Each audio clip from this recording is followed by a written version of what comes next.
বদলি হজ কিভাবে করে নিয়মটা একটু জানাবেন দয়া করে।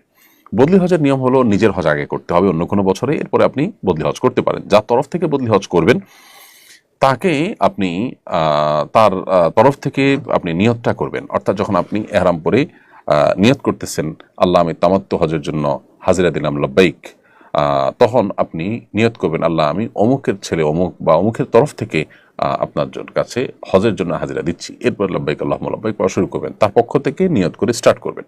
এরপরে পুরো হজের অন্য সব কার্যক্রমগুলো আপনি একা হজ করলে যা যা করতেন এখানেও তা করবেন। দোয়ার জায়গাগুলোতে তার জন্য বিশেষভাবে দোয়া করবেন, নিজের জন্য আপনি দোয়া করতে পারবেন। এ হলো হজ বদল বা বদলি হজের নিয়ম। আলাদা কোনো প্রসেস নেই যে বদলি হজে আলাদা কোনো কাজ করতে হবে, শুধুমাত্র নিয়তের সময় তার নিয়তটাকে ইনক্লুড করা ছাড়া।